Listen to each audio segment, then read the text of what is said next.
Rodelizo Bigan na band. Sa probinsya, syempre, halata naman na probinsyano ako kasi sa Cagayan din ako talaga lumaki.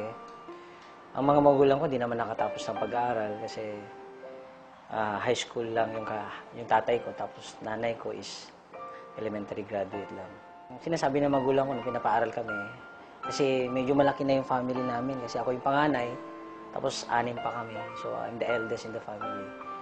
Pinapaaral ako, malilit pa yung mga kapatid ko. Sabi sa akin ng mga magulang ko, anak, mag-aral ka mabuti para pagkatapos mo, ikaw yung pag-asa namin. So, syempre, college pa lang ako, nakatatak na sa akin na kailangan ako yung pag-asa nila. So, parang hindi pa ako nakakatapos sa pag-aaral, may responsibility na ako. So, kahit mahirap ang buhay namin noon, kinaya namin. Part-time ako kung saan-saan. Naranasan ko naging, nakikigapas sa bukid. Tapos, pag walang pasok, meron kaming tricycle naman na medyo luma-luma na. Pag ako naman nandun, kailangan kong ibiyahe yun para may allowance ako. Kulang ko, nagsipag din ako para makatapos na pag-aaral. Yun nga lang ang problema. Siyempre, mga magulang ko, kung ano yung meron sa amin na resources, yun yung kailangan alagaan namin. Yung lolo ko, magsasaka. Tatay ko, magsasaka. Siguro, ako, magsasaka rin. Talaga is, matutunan ko yung mga ganon. And hindi ko po kinakaya, even though graduate po ako ng engineering, kahit engineering po ako, pag wala akong trabaho, talagang tinutulungan ko nanay ko mamimitas ng mais, nagtatanim ng mais, na namamakyaw ng pakwan. Talagang naranasan ko nagbenta ng mga pakwan, ng mais. And mahirap talaga. Nilalagyan ng mais. Ang ginagawa ko, nilalagyan ko ng mga panggato. Tapos, lalagayin namin yan ng mga 45 minutes.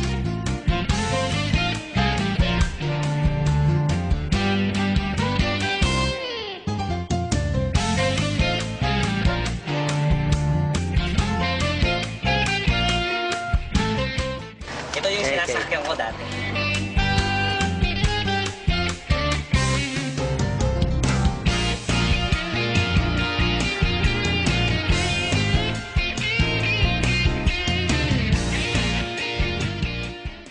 And I realized, dumating sa point na realize ko for 2 years, oo nga, ba't ko tinutuloy yung dating ginagawa ng magulang ko? For the past 2 decades, 20 years na nilang ginagawa yun, walang nangyayari sa buhay nila.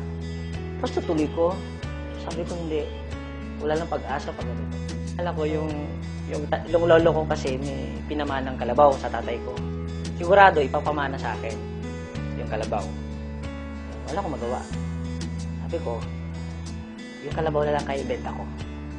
So, halos lahat ng mga alam kong pwedeng ibenta, binenta namin para makapag-start kami sa Global. Naalala ko, sabi ko, dahil sa 7989, hindi ako nag-join. Ngayon, dahil sa 790, kailan nag-join ako. Instead na mamasaya ko sa bus para makapunta ng Ortigas kasi galing ako to Cubao, nakikistay ako ng Cubao before sa uncle ko. Hindi ako nagre-rent, nakikistay. Wala akong pambayad. Ako pera eh. Diba? So, ang ginagawa ko, kailangan mo na maglakad ako from Cubao to Ortigas. Malapit naman yun.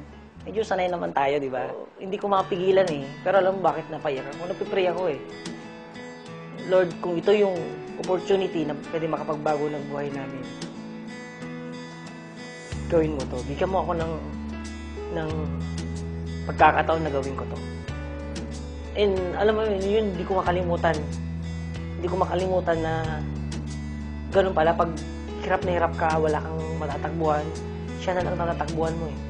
And ito nga, nung nag-pray ako ng ganun, hindi ko na mapigilan yung sarili ko na payak talaga ako. And alam nyo, sunod-sunod na yung blessings eh. Halos lahat ng mga sinusuot ko ngayon, galing sa Global, yung apartment namin sa Tugigaraw, galing sa Global, yung nakabili na rin yung kapatid ko ng Dati kasi, nung una, before ako nakabili ng sasakyan, dalawang motor. So, magkasunod yun, nabili namin yung motor na yon. And right now, nag-stay na ako sa townhouse. May townhouse dito sa Mekamuning. Doon ako tumutuloy ngayon. Naniniwala ako na mangyari sa akin. So, nagtuloy-tuloy ako in just 8 months time. Nakabila ako ng brand new na sasakyan. Dati ho, nakasakay lang ako kalabaw.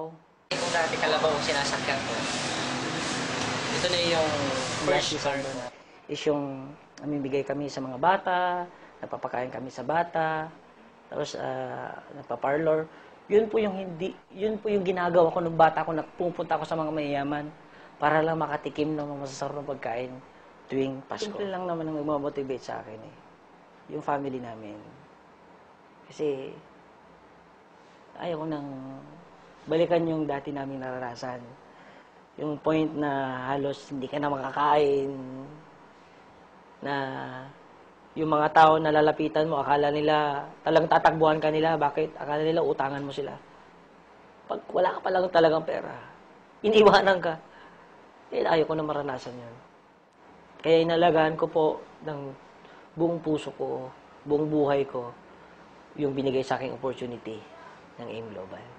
Taos puso ako nagpapasalamat sa management ng AIM Global, lalong-lalo na, siyempre, kay Doc Ed, kay Sir Francis, at Sir John Aspirin.